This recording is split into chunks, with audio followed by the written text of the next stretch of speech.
Hello and welcome to this week's Ask Me Anything Live. My name is Gert from SEOleverage.com. Thank you so much for joining me today. Just setting everything up. I think we are ready to roll this week. We have quite interesting questions. More questions about link building have been come up as we uploaded our link building service to the page. We're also talking quickly about articles, and then I got a question on team building, and I'm happy to share our approach here on how we are growing the team. We're growing pretty fast. We're almost hiring a new person every 2-3 weeks. So that's great. Let's jump right in with the first question. How often should I update an article? This question was raised because with the last Google Core update, I was able to identify that freshness of content is a very important criteria. We had a client who hadn't updated their website considerably over quite a few years. They just changed the design a little bit, tweaked the content a little bit, but there was no major update when every other competitor found new and better ways on how to respond to a search query. So the question was raised, how often should I update an article? I think it really depends on the one hand. So you have niches that are very that are changing very fast, and you need to make sure that your content is updated based on the last trends and tendencies, etc. And then you have other niches where there's not so much going on, but Google still seems to like it when people go back, rewrite a little bit, add maybe a paragraph, check out what's ranking on Google, maybe you get an idea. So I'm very fond of consistent processes. So process here would be to maybe make a note in your calendar every couple of weeks, spend half an hour going through through one or two articles, update them a little bit, make sure the publishing date also gets updated when you really change something, but make sure you don't fake it. Make sure you really put additional value or create value on this page with this update. Don't just change a word or two or a headline just to update the date. Make some changes Google can notice, make some changes that are going to help your audience, and you're definitely good to go. If you have a process like this going, and maybe someone on your team or you are reminded every week, every couple of weeks to update one or two articles of the old ones, maybe place some internal linking to them, etc., or link out to newer articles you have produced, it's definitely a good idea, and it's going to keep you on the right way. Afterwards, in Google, you can also check what date Google thinks a result is from.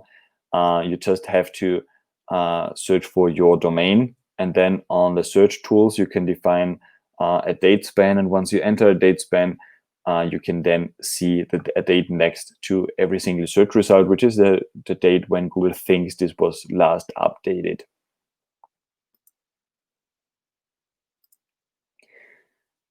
Who can build links for me? This is something that comes up very often because link building is very hard. Link building is tough. You need to have a lot of contacts to website owners. You need to have processes in place on how to follow up with them. We have to follow up sometimes with site owners 5-6 times in order for them to respond to us, to get links placed, to get a confirmation, send them a text so they revise it, etc. It's a very tedious process, and I always say if there is anything you can outsource, it should be link building, because the effort, the time it takes to do this for one single site is just not worth it, because it's just so much easier and more profitable to outsource this and have a company you trust build the links for you according to your directions than to do this manually, because it's just so time consuming. When you're an agency like we have multiple projects. Some projects are even similar. We have existing contacts we can reach out to and ask for a collaboration, ask to if we can send them an article they place on their website. We have this infrastructure, so it's much easier, much more leveraged for an agency to create links than for an individual person that needs to go one by one, and you easily spend a few hours every month just on creating a link or two.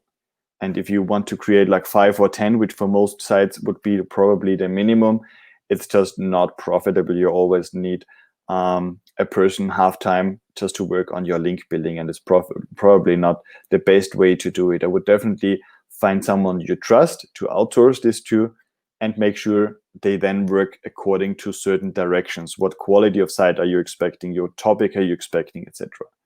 So definitely agencies can build links for you. I wouldn't do it myself. I also wouldn't hire someone you're going to have to train to what you expect. I would work with an agency who is doing this at scale, because they're going to provide you a better return on your investment. Another question that came in this week is link building still important? Yes, it is. Is it still important for a business to get endorsed by others? Yes, it is. And the same thing happens with links. A link from one website to another one is essentially an endorsement. If I talk about, I don't know, Shopify, and I mention SR Firestone and Smart Marketer, who are a very big player in the Shopify space, Google can pick up that I'm endorsing their services and their brand in a context of Shopify. So definitely it is important. Links are votes of confidence. So one website transmits confidence to another one and part of their authority. So definitely you need to build links. There was even Gary Iles from Google, for example, said it's ranking without links is very, very hard. I would say it's impossible. As soon as there is some competition in your space that gets links or has some links pointing to your site, you're not going to rank just because your article is the best one. Google needs those linking signals in order to justify, or in order to determine that your website needs to be on page 1. If you don't have any links pointing to it, you're not going to get organic traffic. It's impossible. Which pages should link to my site? This is an important one, because we have these have processes for this, and we define this for every single client and every single topic they want to rank. We define which pages we want to get to link to their site, and then go out, contact those site owners, and then get the links placed. You want a page to be relevant in multiple things. First of all, in the topic, you want them to be in your topic space. So if I'm in SEO, and a link from an animal shelter is probably not going to help me too much. If I'm focusing on one single market, say you're in Spain and you want to sell your products and services in Spain and rank in Spain, a link from China is not going to help you a lot. So you also need geographic relevance. And then you want to vary links a little bit. The natural thing to happen is that you're first going to get social signals, so social repercussion. People are going to share your URL, your brand name, etc. And then as a consequence, you're going to get links. If in your space, and I've been in very difficult spaces where natural links are not happening at all, you need to simulate this. So you would still focus on social signals first, and then build a few links, and then focus on social again and build a few links. But this is also already entering a little bit the strategy of how agencies might be working.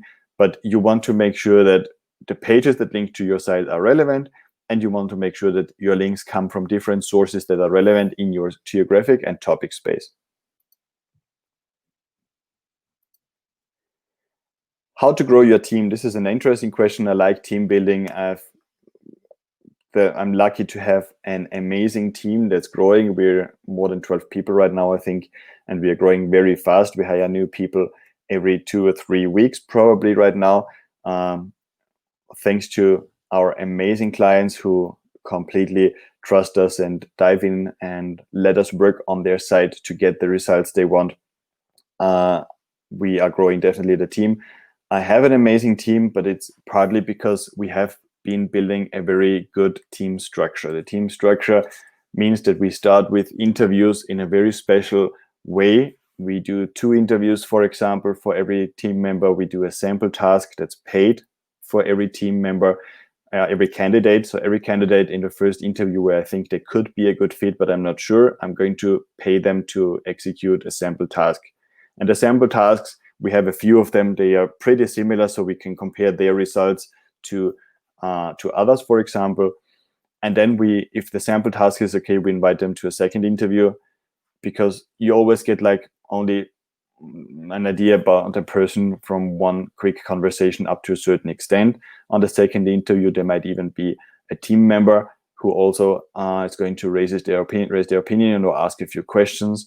And we really make sure that the people we hire are in line with what we expect. So I might be spending 20 minutes explaining a candidate on how it works for us on the team, how often we get together, how we communicate, what we expect from every team member, what we expect in terms of results, what we do for the team in terms of training, courses we purchase for them, books we purchase for them, training within business hours, etc. We have a lot of benefits as well, and we are pretty good, I think, right now in finding people who are a very good fit for the team, which is something I'm very happy about, because without a team we couldn't scale, we couldn't create more SEO optimization projects, get more results for more clients.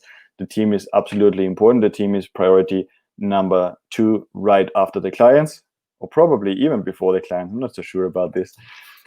We focus it a lot on the team, because if the team's happy, the clients are going to be happy, and the selection process starts with this. Growing the team also means a lot of conversations, a lot of individual conversations, a lot of group calls, so everybody knows everybody. We focus a lot on transparency, knowing what everybody is doing, and this is also how we cross-train. We have some team members training other team members, helping them getting around our processes, our SOPs, and learning the way we understand SEO, we want to do SEO, and how we provide results to our clients. If there are no further questions, I would like to quickly show you how our coaching program works, because I think it's just really interesting. You can take a look at our website, click on coaching, and then essentially you can still leverage the founders rate, which is very low for the value you're getting. Every training I build, and I build usually 1 or 2 per month, goes into the coaching for the same fee. There's no additional pricing. We have a private coaching thread where I answer questions directly and direct every single member's SEO effort on a specific way, specific to their niche, to their website. This is what it looks like when you enter the coaching. You've got a course, you've got a private webinar every month, you've got online marketing specials, which is courses. I just did one on Search Console. I'm preparing one on Google Analytics, and another one on Tag Manager. We have a forum where we share tactics, strategies that have been working for our clients. And definitely the private coaching thread with me is being appreciated quite a bit by our members. So you would want to check this out. Google Analytics course is in process. The Tag Manager is going to come afterwards. We also talk about tools, which tools we are using in the agency, and essentially the fundamentals training is whatever our members go through when they join the team. The new team members are going through the fundamentals course to make sure everybody's on the same page. So coaching members essentially get the same training our team gets to bring them up to speed and be able to work on their website.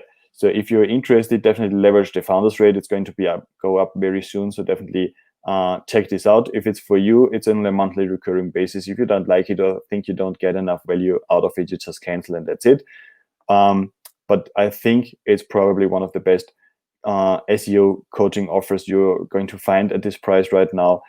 We are very dedicated, not only me on a coaching thread, but also the team, in order to find and prepare interesting training, send updates every week on what's happening, what's important to know, and definitely check this out. If you have any questions for these Ask Me Anything calls, definitely send them to support@seoleverage.com. My team is going to collect them for me for this call, so I can then answer them. Whenever you think we could probably help you with link building or SEO, or you have a question and don't know if we can help you with the keyword research or how to map up a new website you're building, reach out to us. We definitely have something we can do for you, or at least direct you send you to the right direction or the right person in this space that is going to be able to help you. If there are no further questions, I think there are none. Thank you so much for coming to this call. We're doing this every Friday. So if you couldn't make it today, all videos are going to be uploaded to our YouTube channel. Follow us on SEO Leverage on YouTube, and you're going to get all these videos. I think we put up the entire version and then chopped up into individual answers, so you can check out what we suggest on certain things when it comes to SEO. Have a great weekend. Thank you so much for joining us today. I'm Gert. Hope to talk to you soon. Bye.